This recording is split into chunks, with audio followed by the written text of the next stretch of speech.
cestu se odvrátili a Hospodin uvalil na něj nepravosti nás všech.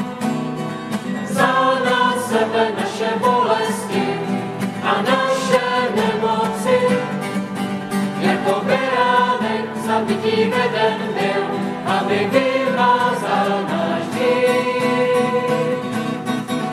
Všichni jako ovce jsme zabloudili a na svou cestu se odvrátili a Hospodin uvalil na něj nepravosti nás všech.